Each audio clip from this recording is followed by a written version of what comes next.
Academy. मैं हूँ लालिशा और आपके साथ आज मैं डिस्कस करने वाली हूँ सीटी 2025 के बारे में, जहाँ मैं बताने वाली हूँ कैसे अप्लाई करें, क्या चेंजेस हैं और क्या कैसे पूछ रहा है क्वेश्चंस, उसका पैटर्न, और सबसे इम्पोर्टेंट कैसे पुख्ता तैयारी करें ताकि आप फर्स्ट अटेम्प्ट में ही क्वालिफाई हो जाए। तो चलिए इन सारे चीज़ों को हम देखते हैं और जानते हैं। सबसे पहले मैं बताना चाहूँगी कि सीटेट होता क्या है। आखिरकार सीटेट का मतलब क्या है, सीटेट से आप क्या उम्मीद करते हैं और उसको क्या कहना चाहते हैं। सीटेट एक तरह का सेंट्रल जो है टीचर एलिजिबिलिटी टेस्ट है। ये एक नेशनल लेवल टेस्ट है जिसे सेंट्रल बोर्ड यानी कि हमारी जो सीबीएसई है वो कंडक्ट करती है। ठीक है, तो मैं ये बता दूं कि सीबीएसई इसमें बहुत बड़ा रोल प्ले करती है इसको कंडक्ट कराने में। और ये जो है वो क्लास 1 to 5 से लेकर के 6 to 8 तक के टीचर बनने के लिए इम्पॉर्टेंट है। यहाँ होता क्या है कि इसको सीबीएसई कंडक्ट करता है और इसका मकसद है टीचिंग प्रोफेशंस में एक नेशनल बेंचमार्क को स्टैब्लिश करना। अगर आप क्लास 1 to 5 के टीचर बनना चाहते हो तो आपको पेपर 1 देना पड़ेगा और पेपर 1 क्वालिफाई करना भी पड़ेगा। वहीं अगर आप 6 to 8 के टीचर बनना चाहते हो तो आपको पेपर 2 देना पड़ेगा और उसको क्वालिफाई करना पड़ेगा। और इसको क्वालिफाई करने के बाद आप जैसे कि सेंट्रल लेवल के स्कूल या फिर गवर्नमेंट स्कूल जो भी है, सेंट्रल लेवल के केंद्रीय विद्यालय हो गया, फिर एनबीएस हो गया, ये सारे स्कूल्स में आप अप्लाई कर सकते हो, इन सारे एग्ज़ाम्स से फॉर्म भर सकते हो। तो कहीं ना कहीं आप देख लो सीटेट क्वालिफाई करना बहुत ही इम्पोर्टेंट है। आइए हम हर एक चीज़ को डिटेल में देखते हैं। सबसे पहले तो देखिए विगत कुछ दिन पहले 24 तारीख को सितंबर में सीटेट का ऑफिशियल नोटिस जारी कर दिया गया था, जहां उसमें बताया गया था कि आपका जो एग्ज़ाम है वो पेपर 1 और पेपर 2 दो पेपर में ही कंडक्ट कराए जाएंगे। कब? 8 फरवरी को उसका डेट दे दिया गया था 2026 में। इस साल हालांकि कोई भी सीटेट का पेपर कंडक्ट नहीं कराया गया क्योंकि हमारे 2024 में ही ऑलरेडी 3 सीटेट के पेपर हो चुके थे। पहला तो जनवरी में हुआ था, उसके बाद दूसरा जो एग्ज़ाम हुआ था वो आपका जुलाई में हुआ था और फिर नेक्स्ट आपका दिसंबर में हो गया था। तो इस वजह से 2025 में कोई भी एग्ज़ाम्स नहीं हुए।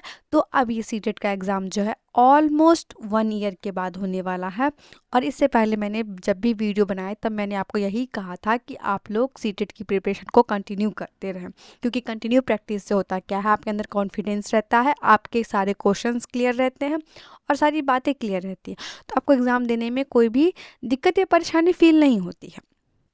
तो जैसा कि हमने यहाँ पे देख लिया है कि सीबीएसई ने नोटिस जारी कर दिया है कि वो अपना एग्ज़ाम 8 फरवरी को लेगा 2026 में, और सिर्फ सबसे इम्पॉर्टेंट चीज़ है 2 ही पेपर में वो कंडक्ट कराएगी, पेपर 1 और पेपर 2 ही बस वो कंडक्ट करवा रही है। वैसे बहुत ज़्यादा स्रोतों से पता चल रहा था कि वो पेपर 3 और पेपर 4 भी लाने वाली है 9 to 10 के लिए, लेकिन अभी तक वो आई नहीं है। उम्मीद है 2027 के बाद वो अप्लाई हो सकता है। ठीक है, तो आप अभी जो भी इसके लिए इम्पोर्टेंट है रिगार्डिंग मैंने ऑलरेडी वीडियो अपलोड की हुई है, आप उसको एक बार जा कर के विजिट करें और ज़रूर देखें। आइए सबसे पहले हम सीटेट पेपर 1 में आखिरकार होता क्या है उसके बारे में हम डिस्कस करते हैं कि सीटेट पेपर 1 में क्या क्या इम्पोर्टेंट है और क्या क्या उसका ज़रूरी पार्ट है, उसके सिलेबस को भी हम देखते हैं।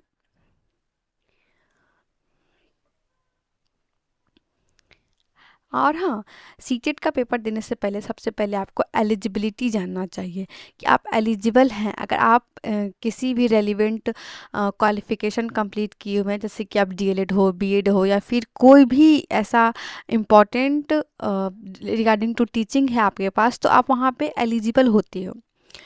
और सबसे इम्पॉर्टेंट है कि इसमें कोई भी एज लिमिट नहीं होता है, यानी आप जितनी बार चाहोगे ना उतनी अटेम्प्ट दे सकते हो जब तक आपकी एलिजिबिलिटी हो। हम पेपर 1 की यहाँ पे बात कर रहे हैं कि पेपर 1 की एलिजिबिलिटी कहाँ है। तो सबसे पहले तो आपने 50% मार्क्स के साथ अपना 12th कंप्लीट किया होना चाहिए, साथ ही साथ आपके पास 2 साल का डीएलएड होना चाहिए। मैंने अभी डीएलएड और बीएड दोनों की बात की, तो अब बहुत बच्चे ये कहेंगे कि डीएलएड तो सिर्फ और सिर्फ 1 to 5 के लिए है। हाँ, इससे पहले जितने भी सीटें होते थे उसमें डीएलएड और बीएड वाले दोनों एलिजिबल होते थे। लेकिन अब नया रूल आ गया है जिसमें सुप्रीम कोर्ट ने स्टे लगा दिया है कि डीएलएड वाले सिर्फ और सिर्फ 1 to 5 यानी कि पेपर 1 के लिए ही एलिजिबल हो पाएंगे। इस वजह से वो हमेशा पेपर 1 ही देते हैं, और वही बीएड वाले जो है यानी कि 6 to 8 तक के लिए जो है वो पेपर 2 देंगे। तो ये रहा। और साथ ही अगर आपके 12th में 45 मार्क्स से कम है तो आपको एनसीटी के नियम के अनुसार 2 साल का डीएलएड पूरा करना होना, मतलब पूरा कंप्लीट किया हुआ होना चाहिए, क्योंकि बहुत ही मैंडेटरी है 12th में 50% मार्क्स होना। लेकिन बहुत बच्चों का कम होता है तो उनको अपीयरिंग में मौका नहीं दिया जाता है। और एक बात, अभी बीएलएड और बीएससी बीएड बहुत चला हुआ है, तो आप प्लीज़ इसमें कन्फ्यूज़न मत क्रिएट करिएगा या फिर कन्फ्यूज़न मत लाइएगा कि आप बीएलएड वाले दोगे या बीएससी बीएड। देखो, जहाँ भी बीएड आ गया वो सिर्फ और सिर्फ अपर प्राइमरी के लिए एलिजिबल होते हैं, यानी कि 6 से लेकर के क्लास 12 तक के लिए एलिजिबल होता है। लेकिन जहाँ भी डीएलएड हो गया वो 1 to 8 तक के लिए एलिजिबल होते हैं। तो अगर आपने 4 साल का बैचलर ऑफ एलिमेंट्री एजुकेशन भी किया होगा तो आप भी वहाँ भी एलिजिबल होंगे। वहीं अगर आपके 12वीं में 50% अंकों के साथ अगर 2 साल का डिप्लोमा इन स्पेशल एजुकेशन हो तो भी आप दे सकते हो उसके लिए। और अगर आप किसी भी सब्जेक्ट में ग्रेजुएशन की है उसके बाद आपने डीएलएड किया हो तो भी आप वहाँ पे एग्ज़ाम्स दे सकते हो। तो कुछ इसी प्रकार का सेम मिला जुला हुआ पेपर 2 के लिए भी होता है। बस पेपर 2 के लिए वहाँ पे बीएससी बीएड या फिर बीएड इम्पॉर्टेंट होता है, और वहाँ पे आपके ग्रेजुएशंस कंप्लीट होनी भी चाहिए साथ ही साथ। हम पेपर 1 to 5 यानी कि पेपर 1 की बात कर रहे हैं, जहाँ पे हम देखने वाले हैं सब्जेक्ट्स कंसर्न के बारे में। ठीक है, सबसे पहले आपको पूछा जाएगा चाइल्ड डेवलपमेंट पेडागोजी यानी कि सीडीपी, जो कि होता है 30 नंबर का। ये बहुत ही इजी है, आप इसको बहुत आसानी से कर सकते हो। बस थोड़ी सी प्रैक्टिस, थोड़ा सा कॉन्फिडेंस आपको चाहिए। काफ़ी क्वेश्चन सॉल्व करने के बाद आपके पास दोनों ही हो जाएंगे, तो आपके क्लियर होने के चांसेस ज़्यादा होते हैं। वहीं मैथमेटिक्स पूछा जाता है, जिसका लेवल बेसिकली 1 to 8 तक का होता है। 1 to 8 तक के अच्छे खासे जो भी पूछे जाते हैं क्वेश्चंस वो मैथ्स के आते हैं।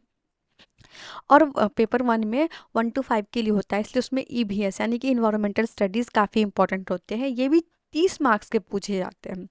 लैंग्वेज 1 जो होता है इसके अंदर हिंदी, इंग्लिश कुछ भी है, मतलब टोटल 28 लैंग्वेजेस है। आप कुछ भी ले सकते हो। बहुत सारे लोग वो प्रिपेयर करते हैं इंग्लिश से, कुछ हिंदी से।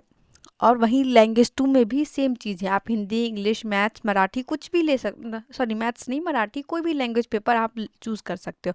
पर मैं यहाँ पे आपको एक एज ए गुड गाइडेंस के रूप में एक बात कहना चाहूँगी, आप प्लीज़ फर्स्ट पेपर हमेशा अपना हिंदी ही रखना। क्योंकि फर्स्ट पेपर आपका अगर हिंदी होता है लैंग्वेज में, फर्स्ट प्रेफरेंस अगर आप हिंदी को दे रहे हो, तो उसमें क्या होता है, हिंदी में सबसे पहले पैसेज आते हैं और पोयम आती हैं। तो जो फर्स्ट पेपर होता है, यानी कि फर्स्ट पेपर वो होता है कि आपको उस पेपर में ज़्यादा कॉन्फिडेंस है रेदर देन सेकंड पेपर में। तो अगर फर्स्ट पेपर आप हिंदी रखते हो तो उसमें आपको डबल पैसेज आएगा, वहाँ आपको पोयम नहीं आएगा। लेकिन वहीं अगर आप सेकंड पेपर देखोगे तो वहाँ पे क्या होता है कि वहाँ पैसेज और पोयम दोनों आता है। शायद मैंने उल्टा कुछ बताया होगा आपको, फिर से मैं बताना चाहूँगी कि आपको कुछ उल्टा या फिर गलत ना लगे, उसके लिए सुनिएगा। फर्स्ट पेपर में जैसे कि मैंने हिंदी लिया तो वहाँ पे मुझे 2 पैसेज का सामना करना पड़ेगा। तो 2 पैसेज जो होते हैं, पैसेज में सबसे इम्पॉर्टेंट होता है आप पैराग्राफ पढ़ करके क्वेश्चन को सॉल्व करो। तो वहाँ क्या होता है कि आप पैराग्राफ पढ़ के क्वेश्चन सॉल्व करते हो तो पैसेज हिंदी में होता है, आप थोड़ा उसमें कंसर्न रहते हो और आप इजीली सॉल्व भी करते हो। और सबसे बड़ी बात है, वहाँ सही होने के भी चांसेस ज़्यादा होते हैं। पर वहीं इंग्लिश में बहुत सारे ऐसे वर्ड्स होते हैं, बहुत सारे ऐसे टर्म्स होते हैं जो कि हालांकि हमें पैसे समझ में आ रहा होता है, लेकिन जब हम उसका क्वेश्चन सॉल्व करते हैं तो वहाँ बहुत ज़्यादा गलत होने के चांसेस होते हैं। इस वजह से वहाँ पे आपको वो नहीं हेल्प मिलेगा। इसके लिए पेपर फर्स्ट में जब आपको पूछा जाएगा तो वहाँ पे पैसेज और पोएम दोनों रहेगा, तो आप उसको इजीली कर पाओगे, हिंदी में रहेगा। पर सेकंड पेपर में दोनों ही पैसेज रहेंगे तो वहाँ आप पैसेज इजीली से कर पाओगे। इसके लिए आप हमेशा फर्स्ट पेपर हिंदी ही प्रिपेयर करना और सेकंड पेपर इंग्लिश। अब मैं बता दूँ यहाँ पे क्वालिफाइंग मार्क्स क्या हैं इसके। बहुत लोगों को इसके लिए वो है। क्वालिफाइंग मार्क्स जो है वो सिर्फ और सिर्फ 90 रखा गया है सभी के लिए। अगर आप 90 प्लस स्कोर कर लेते हो तो आप बहुत अच्छा, और अगर आप 90 भी करते हो तो भी आप क्वालिफाइड हो। ये जनरल के लिए रखा गया है ज़्यादातर। पर मैं सभी को कहूँगी कि आप अगर 90 रहते हो तो 90 प्लस मार्क्स या फिर 90 आपका रहता है सब्जेक्ट में, तो आप सिर्फ और सिर्फ एक इसी एग्ज़ाम्स में नहीं या फिर अपने स्टेट्स के एग्ज़ाम्स के लिए वैलिड नहीं होते, बल्कि सारे सेंट्रल लेवल के एग्ज़ाम्स के लिए भी आप वैलिड हो जाते हो। तो क्यों ना हमें सेफेस्ट साइड लेकर के चलना चाहिए, सेफेस्ट साइड के बारे में ही सोचना चाहिए। तो आप 90 प्लस ईजिली स्कोर कर सकते हो। मैं आपको सबसे पहले कहूँगी कि आप इसमें सीडीपी में कम से कम 25 टू 30 तक का टारगेट सेट करके चलो। इससे क्या होगा कि आपका हाईएस्ट स्कोरिंग यही रहता है। देन आप अपना ईवीएस भी स्ट्रांग रखो। ईवीएस में भी 22 से 25 लेकर के चलो, आपके ज़्यादा मार्क्स जो है ऐड ऑन हो सकता है। और मैथ्स का कोई ठीक नहीं, अगर आपका मैथ्स बहुत ही अच्छा है, बहुत ही बढ़िया, तब तो आप 20 प्लस ज़रूर स्कोर करोगे। लेकिन अगर आपका मैथ्स वीक है तो मेरा दावा है आप कितना भी वीक होगा आप 15 स्कोर कर ही लोगे। देन आप अगर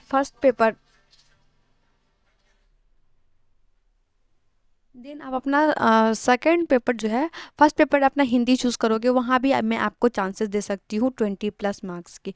और थर्ड सेकंड पेपर भी आप चूज़ करो इंग्लिश को, वहाँ भी 20 प्लस स्कोर करो। तो देखो मैं आपको ऐड ऑन करती हूँ 25, 20 एंड 22, देन 20 एंड देन 20। देखो टोटल आप कितने अपना स्कोर कर पा रहे हो, 107 आप इजीली स्कोर कर सकते हो। तो इसके लिए आपका बहुत ही हेल्पफुल ये रहेगा, आप इस चीज़ को फॉलो करके चलो और आपको हेल्प भी मिलेगा। और क्वालिफाई तो आप बहुत इजीली कर जाओगे 1 to 5 में। नाउ अब मैं सीटेड पेपर 2 की बात करती हूँ कि सीटेड पेपर 2 में क्या अंतर है और उसके बारे में क्या है, उसके लिए देखते हैं। सीटेड पेपर 2 में भी सेम पूछा जाता है सीडीपी 30 मार्क्स का। लैंग्वेज 1 जो है वो इसका बहुत ही कंपलसरी होता है, जहाँ मैंने सजेस्ट किया है कि प्लीज़ आप हिंदी ही चूज़ करना, ज़्यादा अच्छा रहेगा आपके लिए। और पेपर 2 भी आपका 30 मार्क्स का रहेगा, वहाँ आप इंग्लिश चूज़ करना, ये आप ही के मार्क्स को इंक्रीज़ करने में हेल्पफुल रहेगा। उसके बाद मैथ्स और साइंस या फिर सोशल साइंस आता है। जो भी बच्चे अपने क्लास 12th में साइंस बैकग्राउंड से थे या फिर जो भी अपना ग्रेजुएशन कर रहे हैं साइंस बैकग्राउंड से, तो वो बच्चे मैथ और साइंस लेंगे, ठीक है। मैथ और साइंस उनका होगा जो साइंस बैकग्राउंड से हैं, और सोशल साइंस उनका होगा जो आर्ट से होंगे। उसके लिए जो आर्ट से होंगे उसके लिए सोशल साइंस होगा, और जो भी साइंस वाले बैकग्राउंड से होंगे उनके लिए मैथ्स और साइंस होगा। तो उनके लिए जो सोशल साइंस वाले होंगे उनको कंप्लीट 60 मार्क्स का सोशल साइंस ही पूछा जाएगा। लेकिन जो वही साइंस वाले होंगे उसको 30 मार्क्स का मैथ पूछा जाएगा और 30 मार्क्स का साइंस पूछा जाएगा। यहाँ भी आप सेम अपना वही टारगेट फॉलो कर सकते हो। जहाँ पे पहला मैंने बताया कि आप 25 प्लस स्कोर करो, इस दोनों में 20 प्लस स्कोर करो, और इसमें कम से कम आप 40 प्लस या फिर 45 प्लस स्कोर करो। यहाँ तब ये स्कोर करने से आपका एग्ज़ाम ईजिली क्लियर हो जाएगा। तो दोस्तों ये रहा सारा का सारा उसके बारे में। अब मैं यहाँ पे सीटेट के फ़ायदे आपको गिनवाने वाली हूँ कि सीटेट करने के बाद आपको कौन कौन से बेनिफिट्स मिल सकते हैं। देखो अगर आप सीटेट क्लियर करते हो तो उसमें आपको सबसे बड़ा बात है कि टीचिंग जॉब्स के लिए आपको एक ये एसेंशियल एलिजिबिलिटी क्राइटेरिया है, मतलब हर किसी को टीचिंग में सीटेट क्वालिफाई करना ही करना है। और आपकी टीचिंग स्किल्स और नॉलेज को एक कहीं ना कहीं बेंचमार्क मिलता है। इससे क्या होता है कि एम्प्लॉयर को भी सिग्नल मिलता है कि वो आप एक कॉम्पिटेंट के रूप में उसके सामने में है।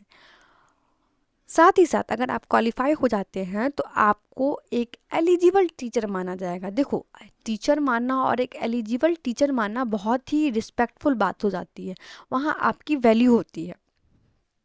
और एलिजिबल टीचर होने का सर्टिफिकेट भी आपको मिल जाएगा सीटेट क्वालिफाई करने के लिए, जो कहीं ना कहीं आपके कैरियर को बूस्ट करेगा। और आप साथ ही साथ सीटेट क्वालिफाई करने के बाद प्राइवेट स्कूल्स में जाने के बाद आपका जो सैलरी स्ट्रक्चर है कहीं ना कहीं वो प्लस पॉइंट के रूप में भी मिलेगा आपको, तो वो भी आपके लिए फ़ायदेमंद है। तो ये सारे फ़ायदे हैं आपके सीटेट क्वालिफाई करने के। तो होपफुली आप ऐसा तैयारी करें कि आपका सीटेट एक ही बार में क्लियर हो जाए और साथ ही साथ सब कुछ अच्छे से हो जाए। तो दोस्तों, अगर आपको ये वीडियो अच्छा लगा हो तो आप प्लीज़ लाइक करें, शेयर करें एंड सब्सक्राइब करें। साथ ही साथ सीटेट 2025 देने वाले जो भी एस्पिरेंट है वो कमेंट में बताएं कि आप कौन सा पेपर देने जा रहे हैं।